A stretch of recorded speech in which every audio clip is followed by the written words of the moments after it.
महाराज श्री गुरुदेव की जय। निखिल विष्णु विष्णुपाद अष्टतर शतष्मत् श्रील भक्तिवेदांत स्वामी महाराज श्रील प्रभुपाद की जय। निखिल विष्णु विष्णुपाद अष्टतर शतष्मत् श्रील भक्ति विज्ञान केशव गोसाई महाराज की जय। निखिल विष्णु विष्णुपाद अष्टतर शतष्मत् श्रील भक्ति सिद्धांत सरस्वती गोसाई प्रभुपाद की जय। निखिल विष्णु महाभागवत श्रील गोक्षर बाबूजी महाराज की जय। नितिल विश्व शिल सच्चिदानंद भक्ति विनोद ठाकुर की जय। नितिल विष्ट वैष्णव सार्वभौम श्री जगन्नाथ दास बाबूजी महाराज की जय। श्री रूप गौरिया गुरु वर्ग की जय। श्री रूप सनातन भट्ट रघुनाथ श्री जीव गोपाल पतिदास रघुनाथ शारद गोसाई प्रभु की जय। श्री स्वरूप दामोदर राय रामानंदरी श्री गौर पार्षद वृंद की जय। नाम जय श्री हरिदास ठाकुर की जय। प्रेम से कहो श्री कृष्ण चैतन्य प्रभु नित्यानंद श्री अद्वैत गदाधर श्रीवासरी गौर भक्त वृंद की जय। श्री क्षेत्र मंडल गौर मंडल ब्रज मंडल मथुर वृंदावन धाम की जय। सर्व अभिष्ट विराते गिरिराज महाराज की जय। श्री राधा कुंड श्यामा कुंड की जय। श्री मोन देवी गंगा देवी की जय। श्री तुलसी महारानी वृंद देवी की जय। श्री भक्ति देवी की जय। श्री पूर्णमासी योगमाय की जय। श्री गोपेश्वर महादेव की जय। श्री हरिनाम संकीर्तन की जय। Oh, and today is, what is it? Shri Ramanujacharya ki jai, Tadiya Shubha Avirbhav Titi ki jai, Shri Bhakti Hriday Ban Gosai Maharaj ki jai, Tadiya Shubha Avirbhav Titi ki jai. I think it's his appearance day, I don't know. Ananta Koti Vaishnava Vrinda ki jai, Samagata Gaur Bhakta Vrinda ki jai, Shri Nitai Gaur Premanande Hari Hari Gaur. Dandavat pranams Raseshwari Mataji and Prajumna Prabhu and Prajumna Prabhu's mother. Dandavat pranams. Okay. Share my screen.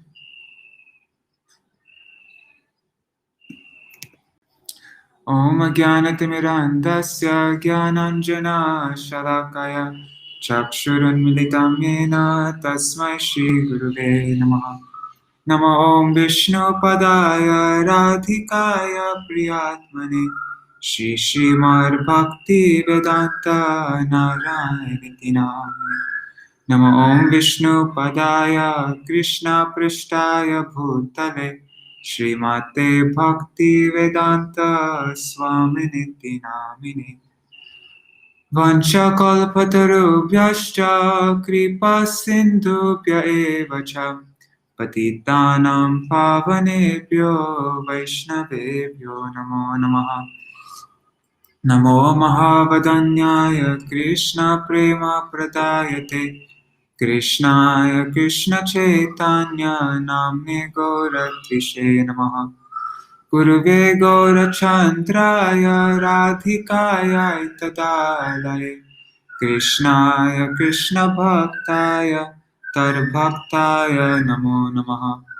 Yam Pravrajantam Anupetam Apeta Krityam Dvaipayano Viraha Katara Ajuhava Putreti Tanmayataya Taravo Bhinedu Stang Sarva Bhuta Hridayam Munimanatosmi Narayanam Namaskritya Naram Chaiva Narottamam Devim Saraswatim Vyasam Tato Jayamudirayet Shrinvatang Swagata Krishna Punya Shavana Kirtana Vedantasto Yabhadrani Vidhunoti Suritsatam Nashta Prayeshvabhadreshu Nityam Bhagavata Sevaya Bhagavad-Gita shloke bhaktir bhavati naishtaki Tavai vasmi na jivami tvaya vina Iti vigyaya radhe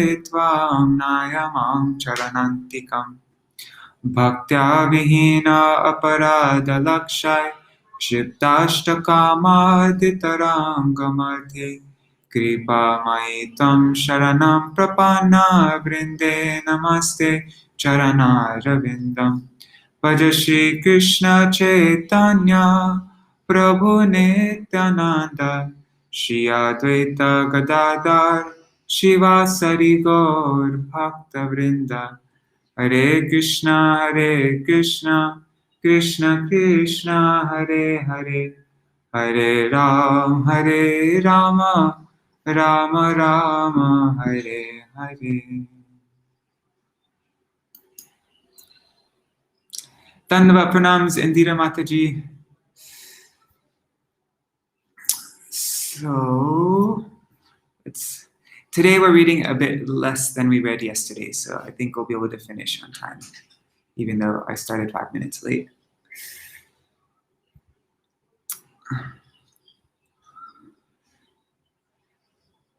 So while this is I'll just do a recap of yesterday. While describing the lineages of Manu's daughters, Maitreya also described the lineages from Brahma's son, such as Marichi. Now, briefly, he describes the lineages of the remaining sons of Brahma before describing the lineages of Manu's sons. The lineage of Adharma. Many sons of Brahma, including the Kumaras, Nārada, Ribhu, Hamsa, Aruni, and Yati, did not get married, but became Naishtika brahmacharis, Urdhva Retasa. So there's nothing to describe about their lineages because there aren't any. Lineage of Adharma. See the flowchart. So this is the lineage of Adharma. From Brahma came Adharma, irreligion, and Mrisha. And they, that brother and sister, they gave birth to Damba, bluffing, and Maya, illusion. And that brother and sister gave birth to Lobha, greed, and Nikriti, cunning. And they gave birth to Krodha, anger, and Himsa, envy or violence. And they gave birth to Kali, quarrel, and Durukti, harsh speech. And they gave birth to Mrityu, death, and Bhiti, fear.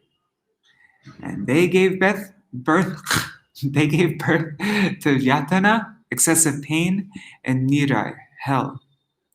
Ton of incest going on there.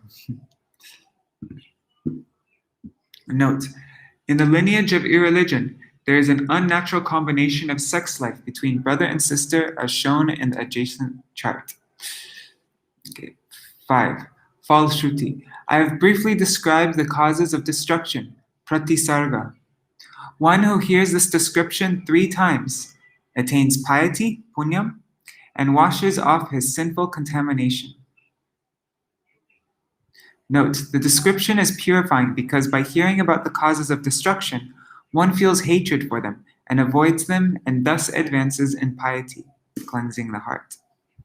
Link. After describing the impious descendants of Adharma, Maitreya is now eager to describe the pious activities of Dhruva Maharaj, the most pious king. Suruchi chastises Dhruva and Dhruva's reaction. I shall now describe the descendants of Swayambhu who were born of a part of a plenary expansion of the Lord and produced parts of the Lord, like Kapila, Yagya, Prithu, and Rishabha. Priyavrata and Uttanapad were competent to rule the universe to maintain and protect the citizens. Those are Manu's sons. So first we described Manu's 3 daughters, and now we're describing Manu's sons, Priyavrata and Uttanapad. Note, Manu's sons were born of the Lord's expansion, themselves expansion of the Lord, and produced expansions of the Lord, like Kapila, etc. Oh, no. Manu's sons were produced expansions of the Lord, like Kapila, etc. Okay. Anyhow. What is that? Okay, sorry. King Uttanapad had 2 queens, named Suniti and Suruchi. Suruchi was dear to him, but not Suniti, whose son was Dhruva. Note, Priyavrat was the first son of Manu, but Maitreya was so eager to describe the pious activities that he immediately began to speak of Dhruva Maharaj, the son of Uttanapad. Yeah, so he just skipped Priyavrat. Dhruva tries to... Once Uttanapad was patting the son of Suruchi, Uttama, on his lap. Dhruva also tried to get on his lap, but the king did not welcome him. Note, the king was equally affectionate towards both sons, but because of his favoritism towards Suruchi, he could not welcome Dhruva despite of his feelings. Seeing this, Suruchi became very envious, and with great pride she began to speak while the king listened. My child, although you are the son of the king, you did not take birth from my womb, so you do not deserve to sit on your father's lap on the throne. Being a child, you are unaware that you are not born of my womb, but that of another woman. Know that your desire is impossible to fulfill. If you still desire to sit on the king's lap, then worship the Lord by austerities. After satisfying the Lord by his mercy, place yourself in my womb. She indirectly told him to first die and then take birth in the womb, in her womb. My God, what a cruel lady. Pierced by her harsh words, Dhruva breathed heavily in anger, like a snake struck by a stick. Seeing his father silent without protest, he immediately went to his mother weeping. This is a 5-year-old child that she spoke like that to. Suniti immediately lifted Dhruva onto her lap. Hearing about the harsh words of her co-wife from the other palace residents, she became aggrieved. Losing her patience, Suniti lamented, remembering the words of her co-wife, and burned in grief, like a creeper burned by a forest fire, and shed tears. Not knowing any remedy for the painful situation, Suniti spoke to Dhruva as follows. Do not wish ill fortune for others, because one who inflicts pain upon others suffers himself from that pain. Whatever Suruchi has said is true, because your father feels ashamed to accept me as his wife or even as a maidservant. You have taken birth from an unfortunate woman and have grown up by drinking her breast milk. Execute her instruction of worshipping the Lord's lotus feet, without being envious of her, if you desire to sit on the same throne as your stepbrother. Only by worshipping the Lord's lotus feet, Brahma, your great-grandfather, acquired the qualifications to create this universe, and Manu, your grandfather, achieved material happiness and later liberation, which are difficult to achieve by other means. So you also take shelter of the Lord who is so kind to his servants, and whose lotus feet are sought by aspirants of liberation. Situate the Lord in your heart, purified by bhakti yoga, and always engage in his service without deviation. Note: Bhritya Vatsalam indicates the Lord's affection for his servant is more than the affection of millions of mothers put together. And another note: even a small child like Dhruva can be purified by the path of bhakti yoga, but not by karmakanda or demigod worship. As soon as one places the Supreme Lord in one's heart, everything becomes easy and successful. And we didn't actually read verse 23, so I'm going to start here. Nanyam tata parma palashalochanar dukkha chidam te mrigayami kanchana namrigyate hasta grihita parmaya shriyetarar anga vimigramanaya. My dear Dhruva, as far as I am concerned, I do not find anyone who can mitigate your distress but the Supreme Personality of Godhead, whose eyes are like lotus petals. Many demigods, such as Lord Brahma, seek the pleasure of the Goddess of Fortune, but the Goddess of Fortune herself, with a lotus flower in her hand, is always ready to render service to the Supreme Lord. Purport by Srila Prabhupada. Suniti pointed out herewith that the benediction received from the Supreme Personality of Godhead and that received from the demigods are not on an equal level. Foolish persons say that no matter whom one worships, one will get the same result. But actually, that is not a fact. In Bhagavad-Gita, it is also said that benedictions received from the demigods are all temporary and meant for the less intelligent.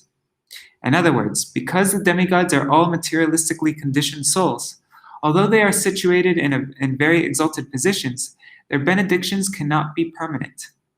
Permanent benediction is spiritual benediction, since a spirit soul is eternal. It is also said in Bhagavad-Gita that only persons who have lost their intelligence go to worship the demigods. Therefore, Suniti told her son that he should not seek the mercy of the demigods, but should directly approach the Supreme Personality of Godhead to mitigate his misery. Material opulences are controlled by the Supreme Personality of Godhead through his different potencies, and specifically the goddess of fortune. Therefore, those who are after material opulences seek the pleasure or mercy of the goddess of fortune. Even highly placed demigods worship the goddess of fortune. But the goddess of fortune, Mahalakshmi herself, is always seeking the pleasure of the Supreme Personality of Godhead. Anyone, therefore, who takes to the worship of the Supreme Lord automatically receives the blessings of the goddess of fortune.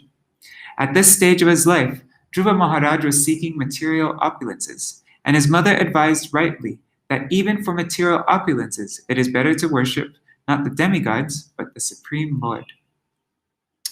Although a pure devotee does not seek benedictions from the Supreme Lord for material advancement, it is stated in Bhagavad-Gita that pious persons go to the Lord even for material benedictions. A person who goes to the Supreme Personality of Godhead for material gain is gradually purified in association with the Supreme Lord. Thus he becomes free from all material desires and is elevated to the platform of spiritual life. Unless one is raised to the spiritual platform, it is not possible for him to completely transcend all material contamination. Suniti, the mother of Dhruva, was a far-seeing woman, and therefore she advised her son to worship the Supreme Lord and no one else. The Lord is described herein as lotus-eyed, Padma Palasha Lochana. When a person is fatigued, if he sees a lotus flower, all his fatigue can be immediately reduced to nil. Similarly, when an aggrieved person sees the lotus face of the Supreme Personality of Godhead, immediately all his grief is reduced. A lotus flower is also an insignia. I don't know what insignia means. Insignia is a distinguishing badge or emblem of military rank, office, or membership of an organization. Okay, so it's a distinguishing emblem. A lotus flower is also an insignia in the hands of Lord Vishnu, as well as in the hands of the goddess of fortune. The worshippers of the goddess of fortune and Lord Vishnu together are certainly very opulent in all respects, even in material life. The Lord is sometimes described as Shiva Virinchi Nutam, which means that Lord Shiva and Lord Brahma also offer the respectful obeisances under the lotus feet of the Supreme Personality of Godhead, Narayan. Give me a second, I need to drink some water.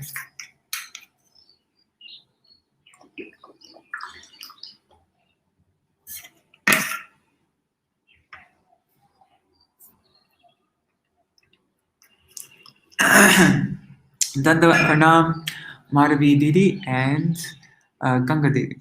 Haribo. Maitreya Uvacha, Evam Sanjalpitam Matur Akarnyarthangamam Vacha Saniyam Yatmanatmanam Nishchakrama Pitu Purat. The great sage Maitreya continued. The instruction of Dhruva Maharaj's mother, Suniti, was actually meant for fulfilling his desired objective. Therefore, after deliberate consideration and with intelligence and fixed determination, he left his father's house. Purport: both the mother and the son were lamenting Dhruva Maharaj's having been insulted by his stepmother and his father's not having taken any step on this issue. But mere lamentation is useless. One should find out the means to mitigate one's lamentation.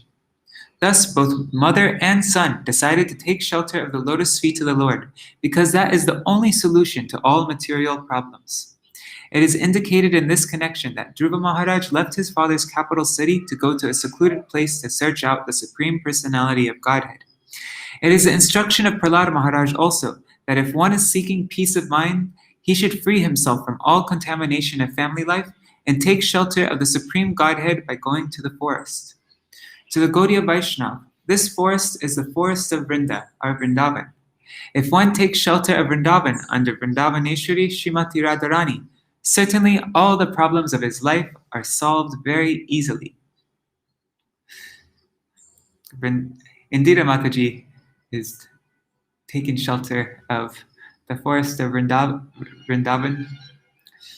I love this, this last sentence here.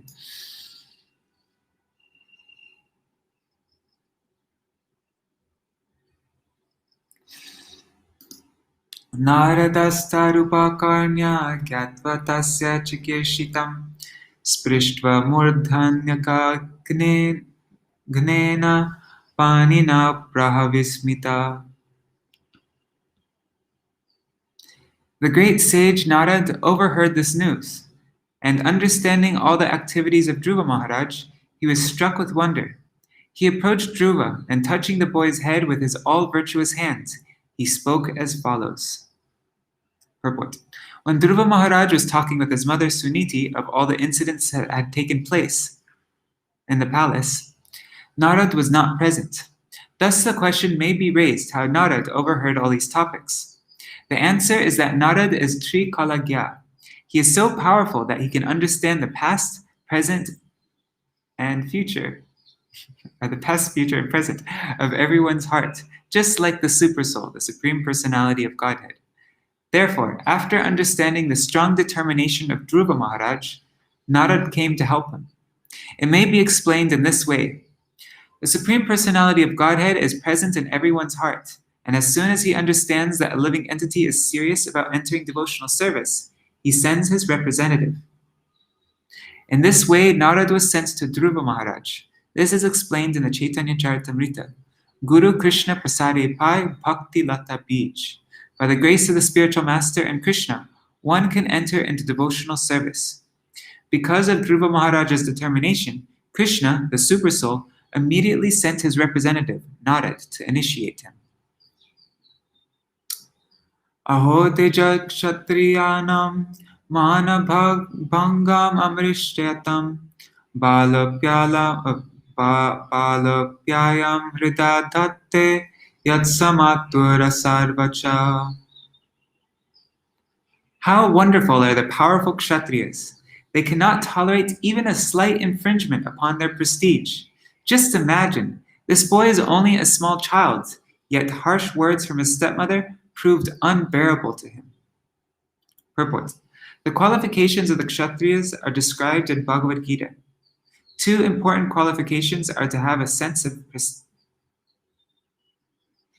Is there something missing here? Anyways, I don't know. Two important qualifications are to have a sense of prestige and to not flee from battle. It appears that the Kshatriya blood within the body of Dhruva Maharaj was naturally very active.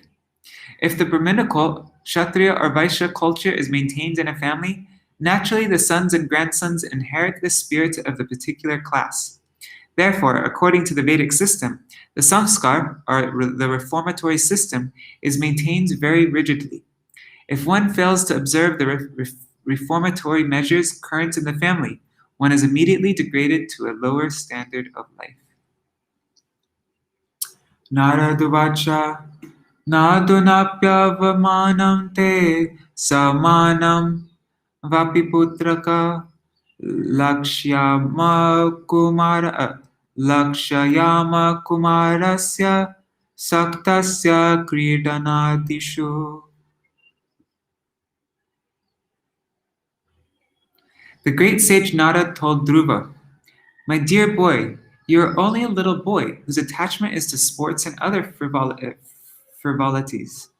Why are you so affected by the words insulting your honor?" Purport. Ordinarily, if a child is rebuked as a rascal or fool, he smiles and does not take such insulting words very seriously. Similarly, if words of honor are offered, he does not appreciate them. But in the case of Dhruva Maharaj, the Kshatriya spirit was so strong that he could not tolerate a slight insult from his stepmother, which injured his Kshatriya prestige.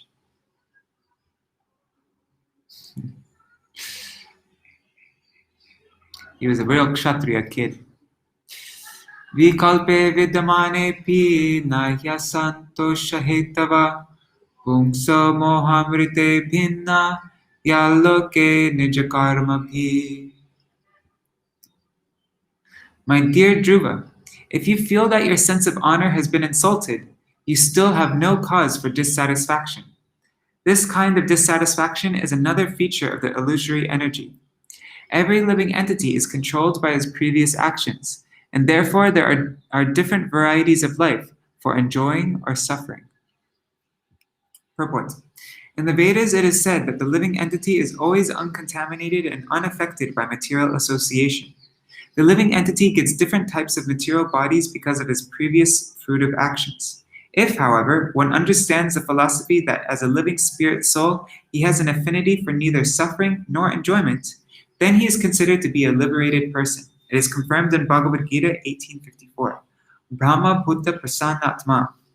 When one is actually situated in a transcendental platform, he has nothing for which to lament and nothing for which to hanker. Nārada Rishi first of all wanted to impress upon Dhruva Maharaj that he was only a child. He should not have been affected by words of insult or honor. And if he were so developed as to understand honor and insult, then this understanding should have been applied in his own life. He should have known that honor and dishonor are both destined only by one's previous actions.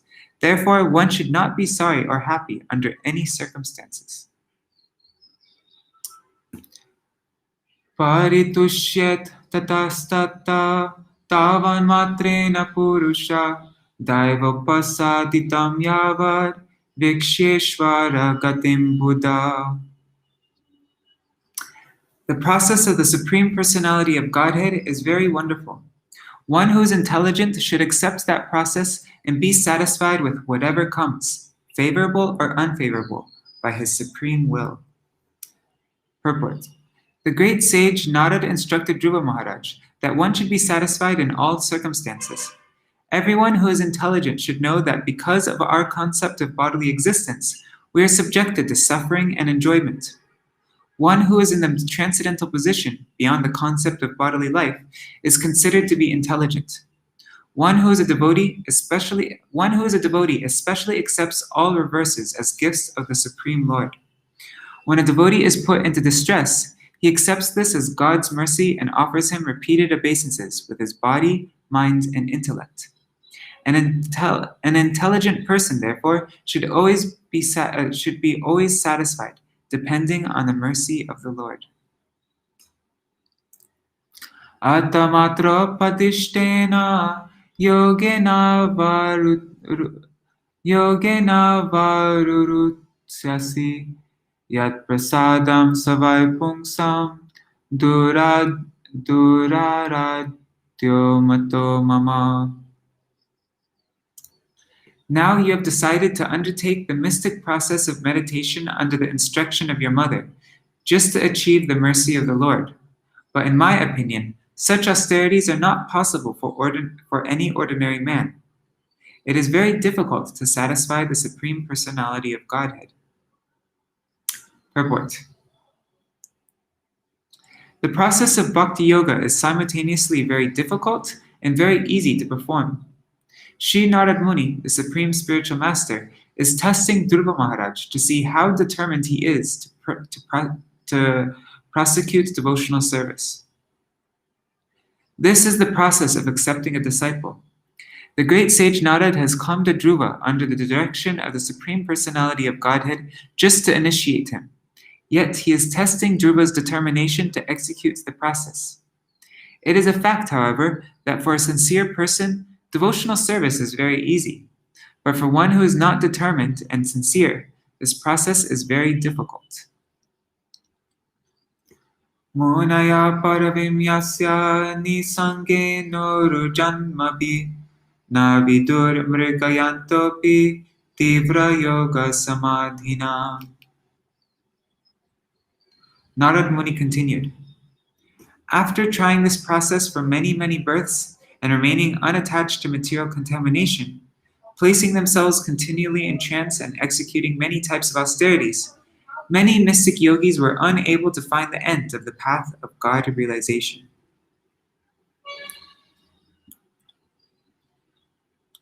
Ato nivartatam esha nirbandhastava nishpala yatishyati bhavan kale shreyasam samupastite. For this reason, my dear boy, you should not endeavor for this. It will not be successful. It is better that you go home. When you are grown up, by the mercy of the Lord, you'll get a chance for these mystic performances. At that time, you may execute this function. Purport. Generally, a thoroughly trained person takes to spiritual perfection at the end of his life. According to the Vedic system, therefore, life is divided into 4 stages. In the beginning, one becomes a brahmachari, a student who studies Vedic knowledge under the authoritative guidance of a spiritual master. He then becomes a householder and executes household duties according to the Vedic process. Then the householder becomes a vanaprasth, and gradually, when he is mature, he renounces household life and vanaprasth life and also takes the sannyas, completely devoting himself to devotional service.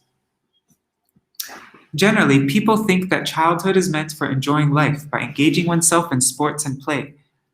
Youth is meant for enjoying the company of young girls, and when one becomes old at the time of death, then he may try to execute devotional service or a mystic yoga process. But this conclusion is not for devotees who are actually serious. The great sage Nārada is instructing Dhruva Maharaj just to test him. Actually, the direct order is that from any point of life, one should begin rendering devotional service. But it is the duty of the spiritual master to test the disciple to see how seriously he desires to execute devotional service. Then he may be initiated. Yasya yadaiva vihitam satena sukadhukayo atmanam toshayan dehi tamasa param richati. One should try to keep himself satisfied in any condition of life, whether distress or happiness, which is offered by the supreme will. A person who endures in this way is able to cross over the darkness of nescience very easily. Purport. Material existence consists of pious and impious fruitive activities. As long as one is engaged in any kind of activity other than devotional service, it will result in the happiness and distress of this material world. When we enjoy life and so-called material happiness, it is to be understood that we are diminishing the resultant actions of our pious activities. And when we are put into suffering, it is to be understood that we are diminishing the resultant actions of our impious activities. Instead of being attached to the circumstantial happiness and distress resulting from pious or impious activities, if we want to get out of the clutches of this nescience, then whatever position we are put in by the will of the Lord, we should accept. Thus, if we simply surrender unto the Supreme Personality of Godhead, we shall get out of the clutches of this material existence. Gunadhikam mudam lipse ranukrosham gunadhamat maitrim samanad anvichin natapar abhibhuyate.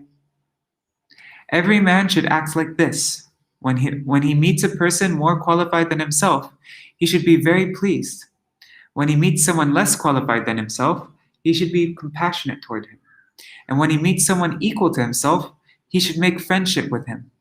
In this way, one is never affected by the threefold miseries of this material world.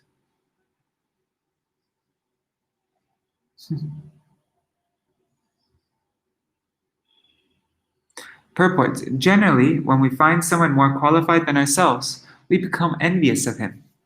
When we find someone less qualified, we deride him.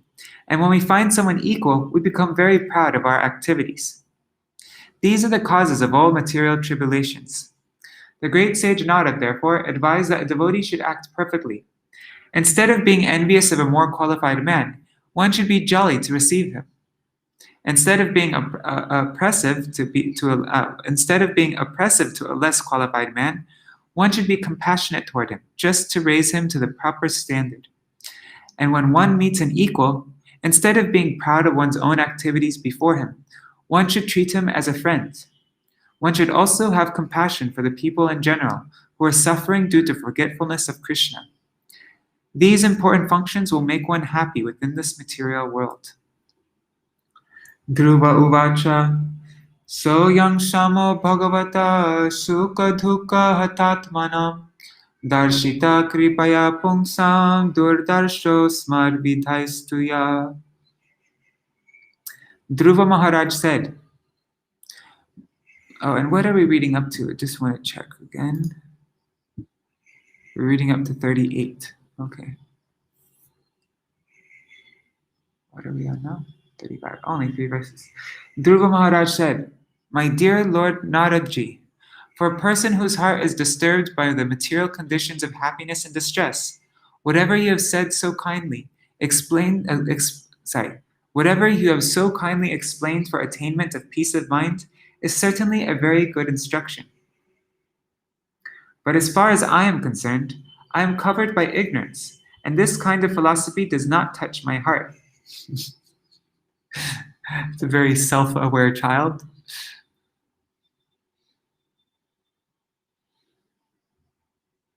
Purport.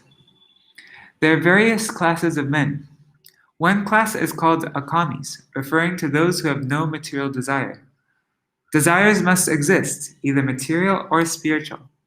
Material desire arises when one wants to satisfy one's personal senses.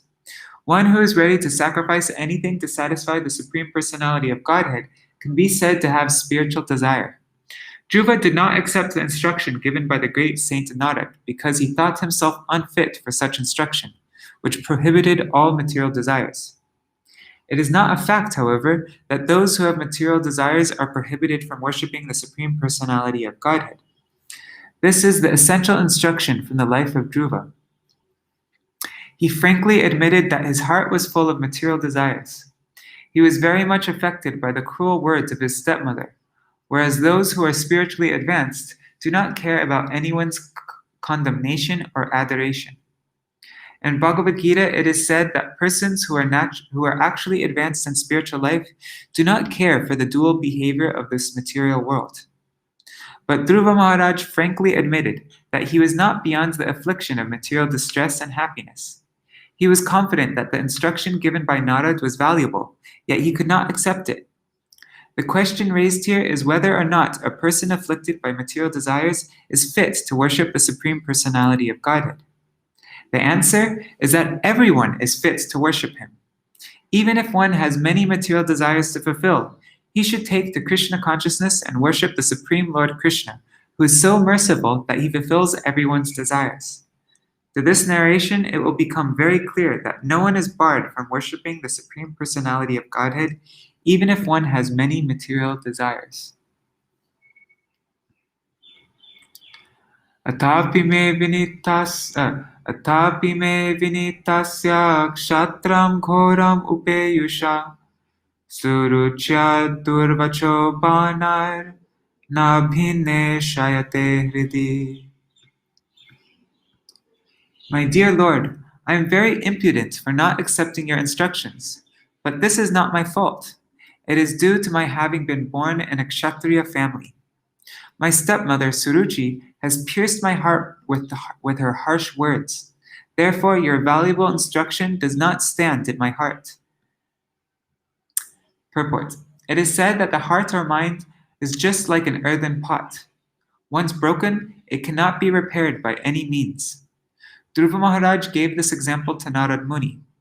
He said that his heart, having been pierced by the arrows of his stepmother's harsh words, felt so broken that nothing seemed valuable but his desire to counteract her insult.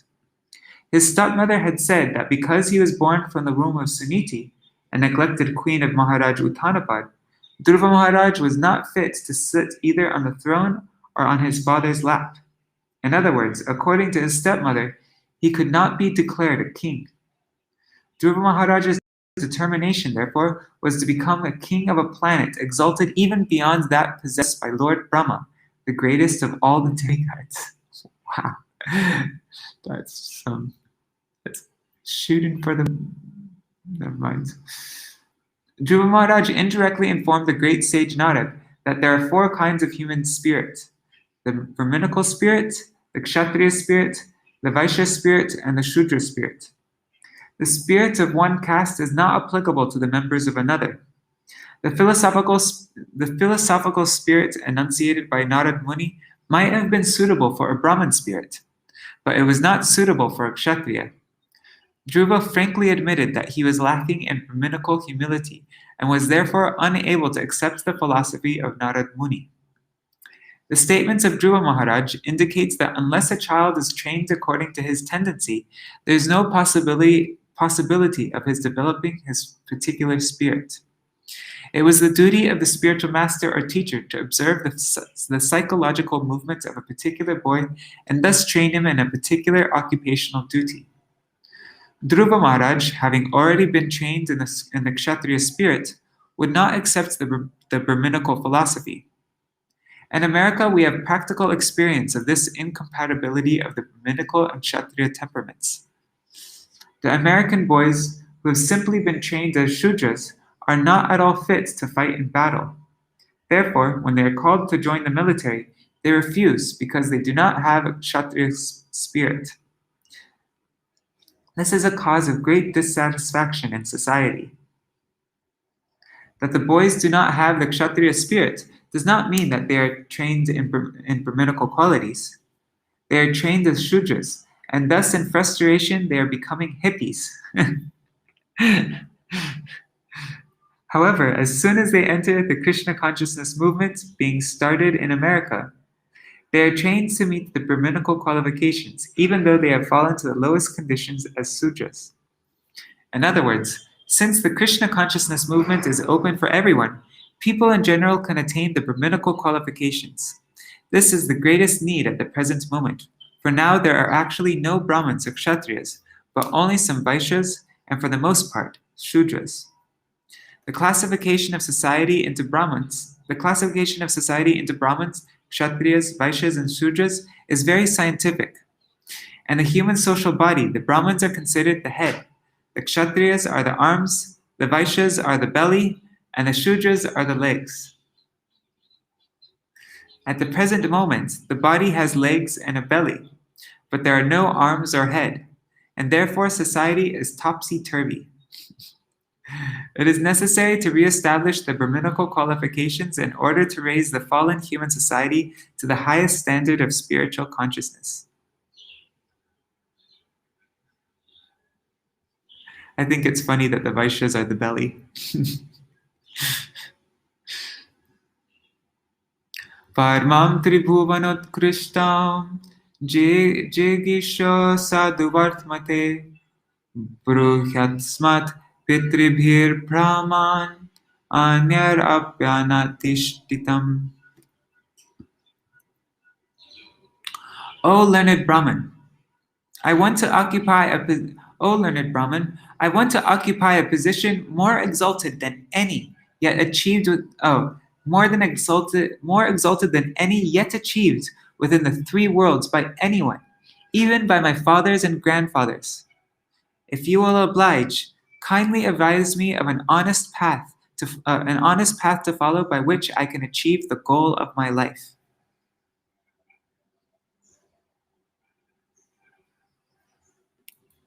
Purport. When Dhruva Maharaj refused to accept the Brahminical instruction of Nārada Muni, naturally the next question would be what sort of instruction he wanted. So even before Nārada Muni asked, Dhruva Maharaj expressed his heartfelt desire. His father, of course, was the emperor of the entire world, and his grandfather, Lord Brahma, was the creator of the universe. Dhruva Maharaj expressed his desire to possess a kingdom better than those of his father and grandfather.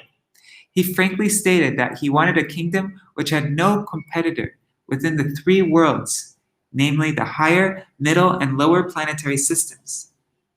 The greatest personality within this universe is Lord Brahma, and Dhruva Maharaj wanted a position even greater than his.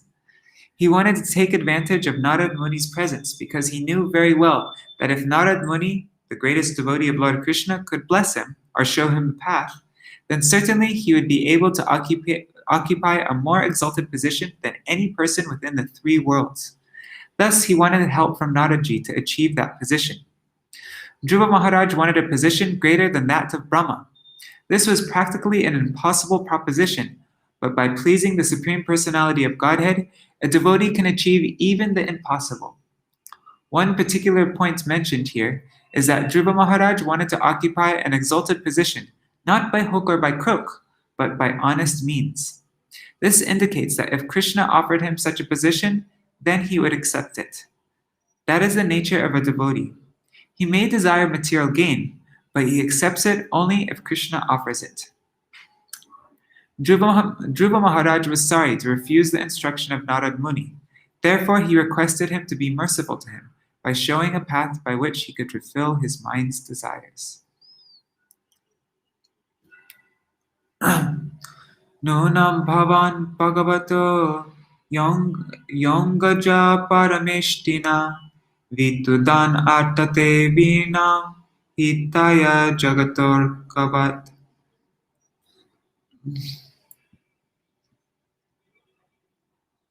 My dear Lord, you are a worthy son of Lord Brahma, and you travel playing on your musical instrument, the veena, for the welfare of the entire universe. You are like the sun, which rotates in the universe for the benefit of all living beings. Purport.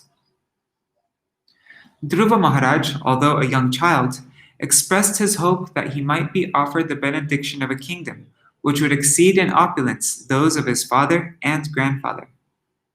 He also expressed his gladness that he had met such an exalted person as Nārada, whose only concern was to illuminate the world like the sun, which rotates all over the universe only for the purpose of benefiting the inhabitants of all planets. Nārada Muni travels all over the universe for the sole purpose of performing the best welfare activity for the entire universe by teaching everyone how to become a devotee of the Supreme Personality of Godhead. Thus, Dhruva Maharaj felt fully assured that Nārada Muni could fulfill his desire, even though the desire was very extraordinary. The example of the sun is very significant. The sun is so kind that he distributes his sunshine everywhere without consideration. Dhruva Maharaj requested Nārada Muni to be merciful to him. He pointed out that Nārada travels all over the universe just for the purpose of doing good to all conditions. He pointed out that Nārada travels all over the universe just for the purpose of doing good to all conditioned souls. He requested that Nārada Muni show his mercy by awarding him the benefit of his particular desire. Dhruva Maharaj was strongly determined to fulfill his desire, and it was for that purpose that he had left his home and palace.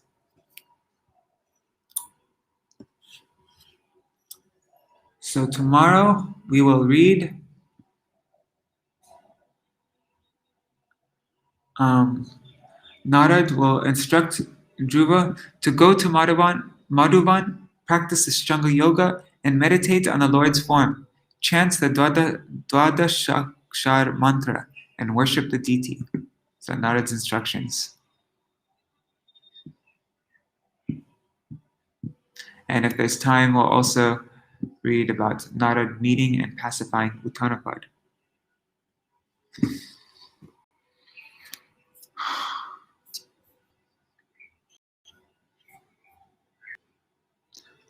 Hare Krishna, Krishna Krishna, Hare Hare, Hare Rama,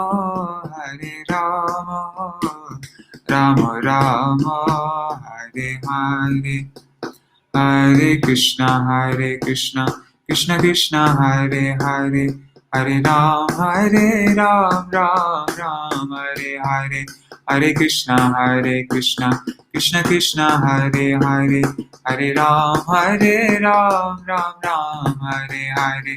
Hari Bol, Hari Bol, Hari Bol, Nitai Gaur, Hari Bol, Nitai Gaur, Hari Bol, Hari Bol, Hari Bol, Nitai Gaur, Hari Bol. Jai Shri Guru Granthadhar Giridhari Shri Radha Vinod Bihari Ju ki jai. Shri Govinda Gopinath Maran Mohan Ju ki jai. Nitil Pravishtam Vishnupad Ashtatarashata Shishima Chila Bhakti Vedanta Narayan Gosai Maharaj Shila Gurudev ki jai. Nitil Pravishtam Vishnupad Ashtatarashata Shishima Chila Bhakti Vedanta Vaman Gosai Maharaj ki jai. Nitil Pravishtam Vishnupad Ashtatarashata Shishima Chila Bhakti Vedanta Swami Maharaj Shila Prabhupada ki jai. Nitil Pravishtam Vishnupad Ashtatarashata Shishima Chila Bhakti Pragyan Keshav Gosai Maharaj ki jai. Nitil Pravishtam Vishnupad Ashtatarashata Shishmad Shila Bhakti Siddhanta Saraswati Goswami Prabhupada ki jai. Nitil Pravishta Maha Bhagavat Shila Gauraksharas Babaji Maharaj ki jai. Nitil Pravishta Shila Satchidananda Bhakti Vinod Thakur ki jai. Nitil Pravishta Vaishnav Sarvabhauma Shila Jagannath Das Babaji Maharaj ki jai. Shri Rupa Nuga Gauriya Guru Varga ki jai. Shri Rupa Sanatan Bhatta Raghunath Shri Jeev Gopal Patadash Raghunath Shad Gosai Prabhu ki jai. Shri Sarup Damodar Rai Ramanandari Shri Gaur Parshad Vrinda ki jai. Namachay Shila Haridas Thakur ki jai. Prem se kaho Shri Krishna Chaitanya Prabhu Nityananda Shri Advaita Gadadhar Shri Vasari Gaur Bhakta Vrinda ki jai. Shri Kshetra Mandala Gaura Mandala Braja Mandala Mathura Vrindavan Dham ki jai. Sarva Abhishta Pradata Giriraj Maharaj ki jai. Shri Radhakund Shamakund ki jai. Shri Yamuna Devi Ganga Devi ki jai. Shri Tulsi Maharani Vrinda Devi ki jai. Shri Bhakti Devi ki jai. Shri Purnamasi Yogamaya ki jai. Shri Gopeshwar Mahadev ki jai. Shri Harinam Sankirtan ki jai. Ananta Koti Vaishnav Vrinda ki jai. Samagata Gaur Bhakta Vrinda ki jai. Shri Nitai Gaur Premanande Hari Hari Bol. Shri... One second. I think it's Ramanujacharya's appearance day or disappearance day. I just want to double check which one it is.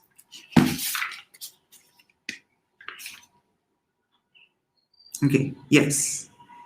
It's appearance day of Ramanujacharya. Shri Ramanujacharya ki jai, Tadiya Shubha Avirbhav Titi ki jai. Nitil Pravishtam Vishnupad Shrimad Shila Bhakti Hriday Ban Gosai Maharaj ki jai, Tadiya Shubha Avirbhav Titi ki jai. Vindai Chasudeva Priyai Keshava Krishna Bhakti Pradadevi Satyavataya Namo Namaha. Vancha kalpatarubhyascha kripa sindhubhyaeva patitanam pavanebhyo vaishnavebhyo namo namaha. Dandavat pranams. See you all either this evening, if you join the evening program we're doing for Kesha Vrat, or see you tomorrow morning. Jai Shri Radhe. Dandavat pranams. Indira Mataji, Prajumna Prabhu, Madhavi Didi, Ariana, Prajumna Prabhu's mother, and who else? Raseshwari Mataji, Ganga Didi, all of you. Dandavat pranams. Hari Bol.